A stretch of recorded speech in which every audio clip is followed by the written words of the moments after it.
I'm Caroline. This is Devonshire Farm.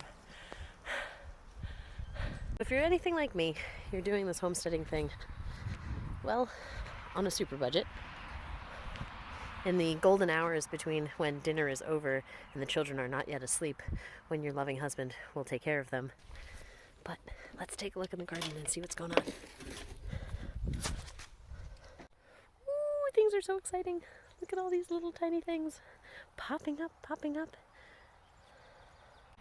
Garlic, the garlic, the garlic is here. The garlic is here. It actually survived, even though I forgot to mulch it. And look at those nice pretty rows of little tiny shallots. Hey shallot, what's your name? These are the garden experiments. These poor little things that probably haven't survived the last few nights because it's been pretty cold and I planted them pretty early. But, you know, when you're excited and you just can't really help it. Let's see if anything survived. Okay, well, we've got a Swiss chard. A happy little spider. A cabbage. Happy little garlics all in a row. Happy little shallots all in a row. Happy little garlics and shallots. And I'm gonna eat them all. Chicks are coming tomorrow. These are the 6 laying chicks. They're coming tomorrow. We're gonna go pick them up at our local feed store.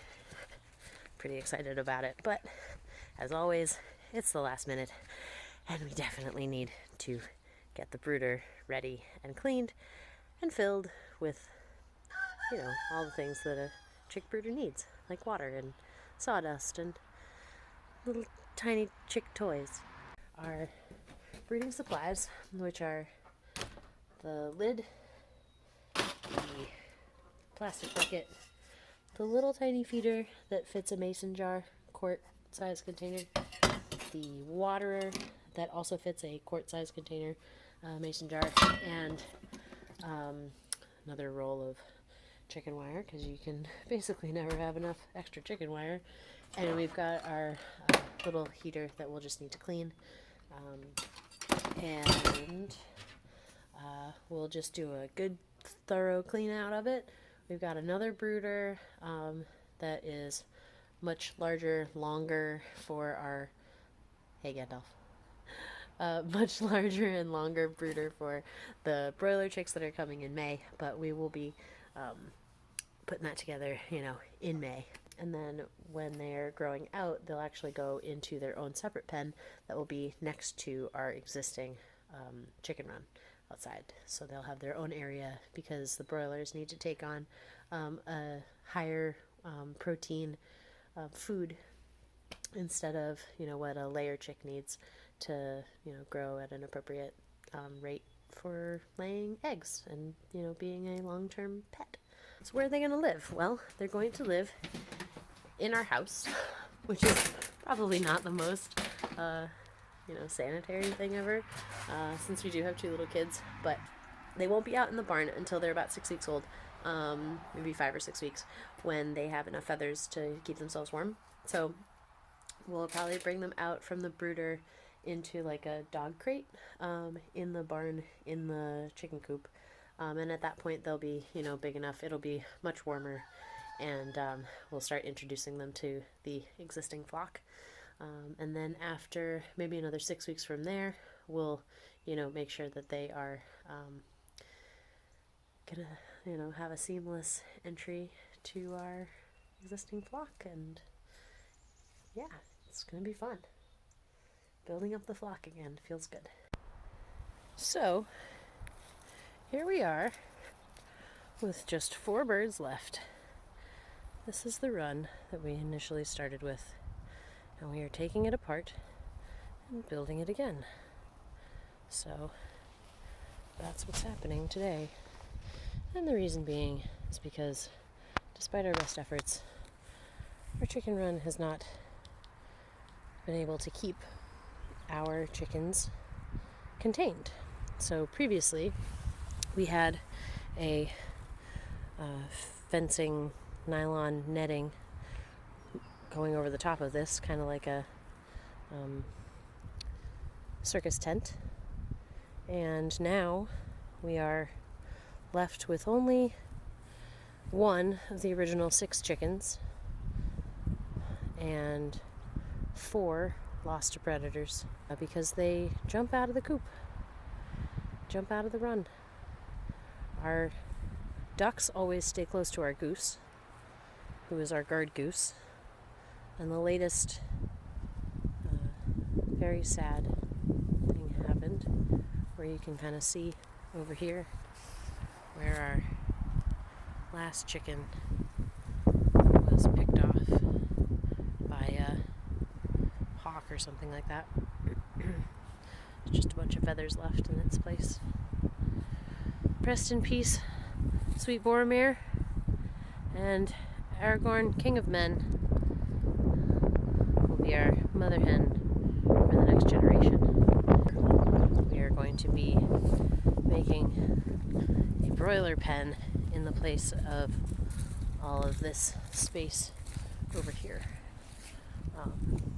So the broilers will go over here in their own circular run, and we are creating a rectangular run from this post to this new recycled post that we've just put in the ground, over here to this post, and over there to that far post.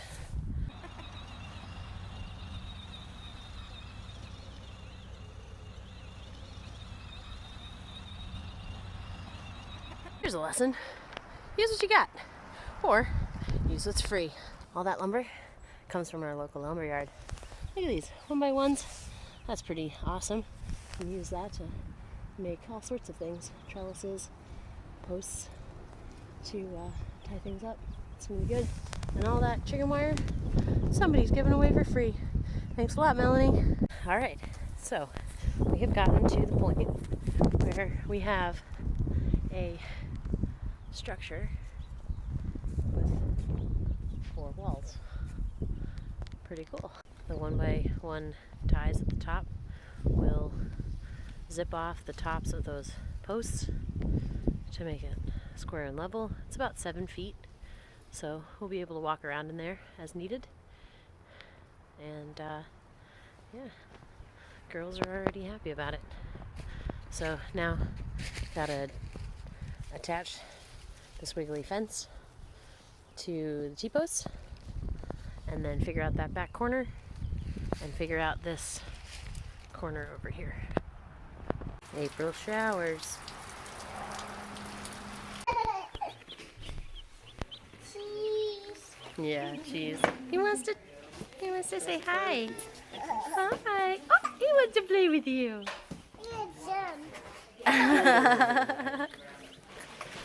He's so little. Look how little. Yeah.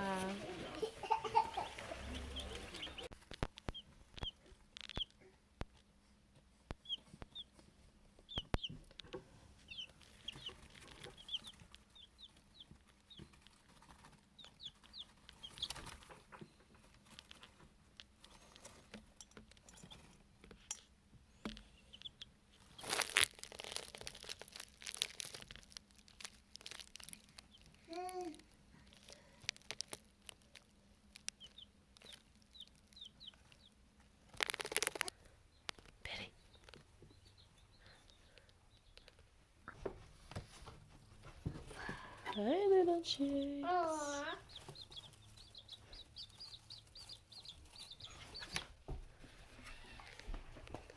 Good morning, gardeners. This is Caroline at Devonshire Farm. We are up potting our tomatoes this morning. This morning we've got 6 Amana tomatoes, 6 Tess's Landrace Currant, which are just teeny weeny ones, and 6 San Marzanos. that are multi-sown in red solo cups, and we will be up potting them into each their own solo cup so that they can grow the next about month and a half until we can put them outside. So here we have the essentials of up potting our seeds. So we've got some about 2-week-old, maybe a week and a half. Gosh, I don't even remember where I planted these. Yeah, they're like 10 days old, these tomato seeds. And these little seedlings are going to be in these little seeds. So, mushroom basket, we label them with our Sharpie. Put our lovely potting soil in there, and we get to work.